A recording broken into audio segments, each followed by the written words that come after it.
이때까지 기다릴 필요 없이 개시 결정 전에 이미 법원에서 보정이 나와요. 보정명령에서 변제계획 안에 이런저런 조건을 직접 집어넣으라고 나옵니다. 이 조건은 법원이 넣는 것이 아니라 법원이 권고하면 채무자가 넣는 거예요. 반면에 300만 원 소득자가 소득이 증가를 했는데 350만 원으로 증가를 했어요. 16.6%로 30% 이하 증가를 했거든요. 이때는 추가 변제금은 생기지가 않습니다. 조건부 인가가 나올 수밖에 없는 사건들은 분명히 있어요. 내 소득이 500에서 250으로 줄었다. 그럼 조건부 인가 피하기는 굉장히 힘들죠.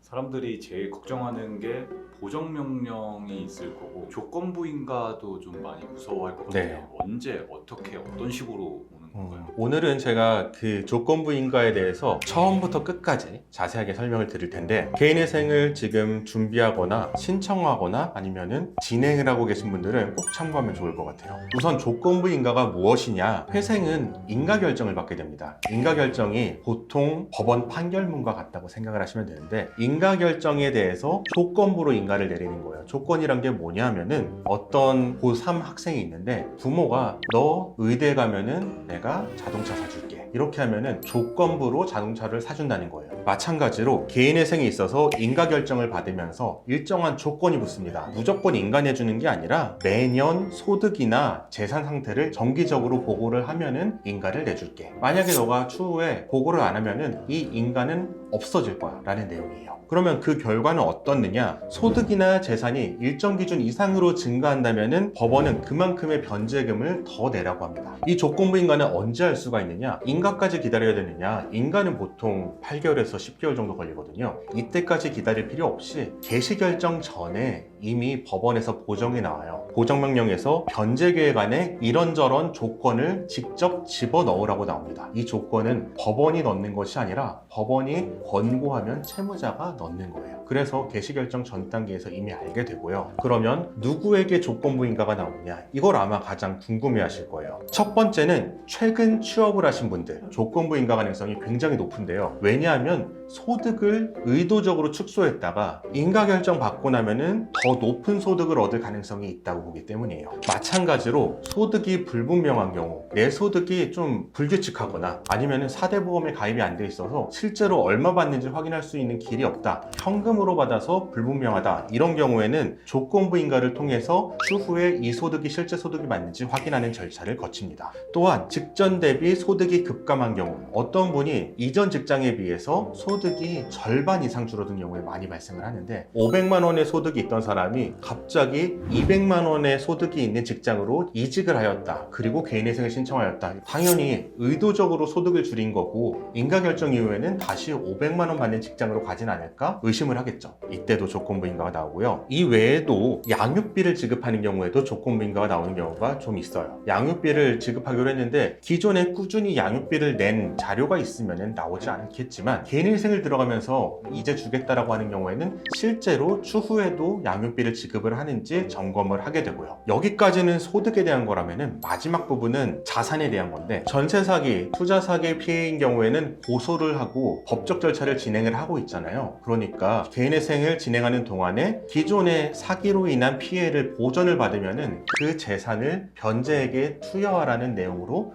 조건부 인가가 나올 수가 있습니다. 구체적인 내용에 대해서 살펴볼게요. 서울회생법원 같은 경우에는 소득신고는 1년마다 하도록 해요. 그때 1년간의 월 평균 소득을 소명자료와 함께 신고를 해야 하고요. 이때 추가로 변제금은 얼마를 내야 되느냐? 내가 200만 원 벌다가 300만 원 되면은 1년 1200만 원을 더 내는 거냐? 이건 아니고요. 최초 신고 소득보다 30% 이상 증가한 경우에 늘어난 소득의 50% 이상을 내야 됩니다. 이게 무슨 말이냐? 300만 원 소득자가 400만 원으로 증가가 됐다면 33%가 증가가 됐죠. 그러면은 늘어난 100만 원의 절반인 50만 원 이상을 추가로 법원에 내야 되는 거고요. 반면에 300만 원 소득자가 소득이 증가를 했는데 350만 원으로 증가를 했어요. 16.6%로 30% 이하 증가를 했거든요. 이때는 추가 변제금은 생기지가 않습니다. 또한 재산 신고 같은 경우에는 매년 재산 목록을 제출해야 하고, 새로 집을 사거나 차를 샀다면은 자금 출처를 꼭 소명을 해야 합니다. 굉장히 다른 사람에 비해 많이 귀찮아지겠네요.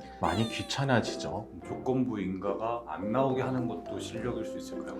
이럴 수는 있겠죠. 조건부 인가가 나올 수밖에 없는 사건들은 분명히 있어요. 내 소득이 500에서 250으로 줄었다. 그럼 조건부 인가 피하기는 굉장히 힘들죠. 물론 이 경우에도 내가 기존에는 목수일을 했는데 손을 다쳐서 더 이상 목수일을 못하고 사무직을 하기 때문에 250만 원으로 줄었다. 이런 것이 소명이 가능하다면 조건부 인가가 안 나오겠죠. 이런 부분에서 실력이 갈릴 수가 있고요. 또 하나는 충분히 소명을 할 수 있는 경우인데 괜스레 조건부 인가가 나오는 경우 역시 실력에 따라 바뀔 수가 있어요. 예를 들어서 내가 이직을 했어요. 최근에 직장을 바뀌었는데 급여 수준은 별로 차이가 안 나요. 한 10% 20%밖에 차이가 안 납니다. 이 부분은 대리인이 충분히 설득을 한다면 조건부 인가를 피할 수도 있는 부분이겠죠. 영상 끝까지 시청해 주시고 구독과 좋아요, 알림 설정, 댓글 부탁드립니다. 댓글 남겨주신 분께 추첨을 통해서 이 책을 보내드리고 있으니 자세한 참여 방법은 고정 댓글을 참고해 주세요.